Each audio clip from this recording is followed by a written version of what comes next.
Jadi program prioritas yang kita akan lanjutkan untuk periode mendatang ini, kita tidak terlepas daripada program selama masa periode kemarin. Tetapi sekarang kita lebih dominan itu ada 3 hal. Yang pertama adalah masalah pelayanan kesehatan, kemudian pendidikan, dan pemberdayaan ekonomi kerakyatan. Itu yang paling penting, yang kita akan prioritas dalam program 5 tahun ke depan. Infrastruktur ini kita terjadi pemangkasan anggaran dalam kebijakan pemerintah pusat dalam rangka penyesuaian anggaran, sehingga kita 128 miliar itu terpangkas, terutama di bidang infrastruktur semua, sehingga dalam waktu dekat ini kita akan lakukan penyesuaian APBD. Tetapi hanya karena pemangkasan anggaran ini tidak mempengaruhi untuk kebijakan masa periode saya ke depan. Mulai dari 1 Januari ini kita sudah hitung TPP bagi pegawai negeri sipil lingkungan pemerintah daerah Kabupaten Nabire.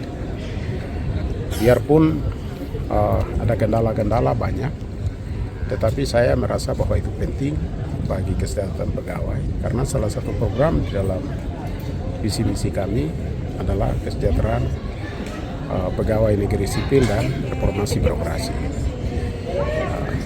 Karena dalam masa kepemimpinan ke depan ini saya lebih tegas untuk menempatkan pegawai seluruh wilayah Kabupaten Nabire di 15 distrik, baik itu pendidikan, kesehatan, bahkan juga aparatur negara sipil yang di kantor distrik atau di mana kita akan tempatkan.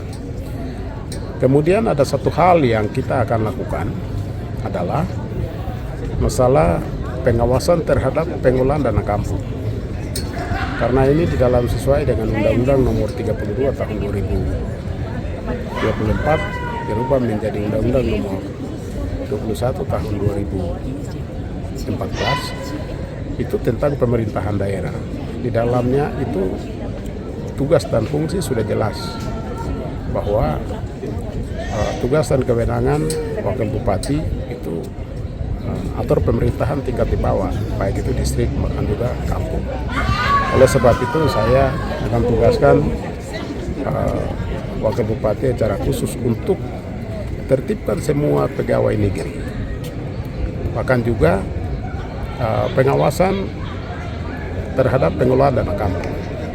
Karena dana kampung sebelum keluar ini kan tentunya perencanaan itu mereka ajukan ke Dinas Pemberdayaan Kampung, sehingga di dalam pertanggungjawaban pengelolaan kampung itu harus sesuai dengan RAB yang sudah tertera di dalam pengajuan anggaran dana pengelolaan dana desa. Sehingga biarlah dana desa ini benar-benar kelola di kampung itu sendiri.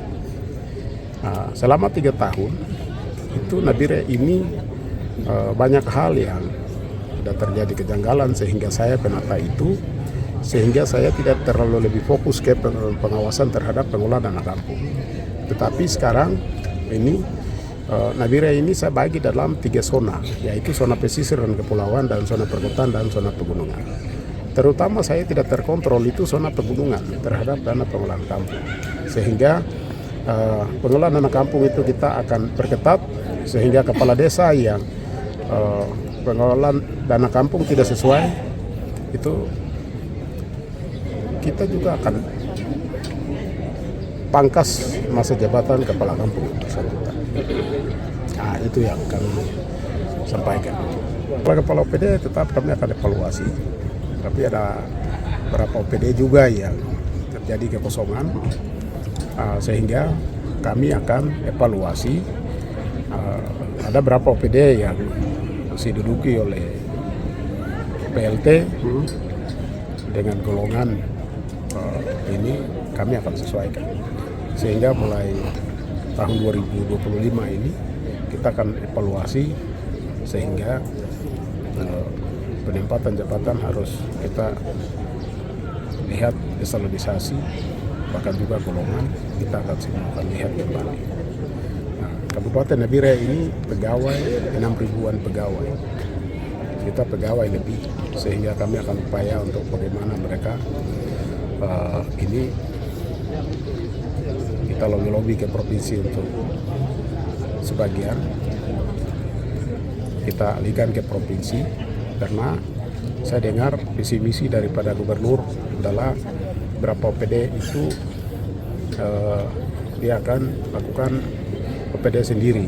Sementara itu seperti Dinas Pertanian, Perikanan, Peternakan itu satu OPD, tetapi kedepannya menurut gubernur akan bagi, sehingga pasti membutuhkan tenaga yang banyak. Nanti kami akan minta kepada Pak Gubernur untuk sebagian kami akan alihkan, tapi saya akan minta kepada semua OPD, semua pegawai negeri sipil, bila mana ditempatkan bersedia menerima. Karena semua pelayanan sama, entah kabupaten, entah provinsi, semua sama. Download Tribun X sekarang, menghadirkan lokal menjadi Indonesia.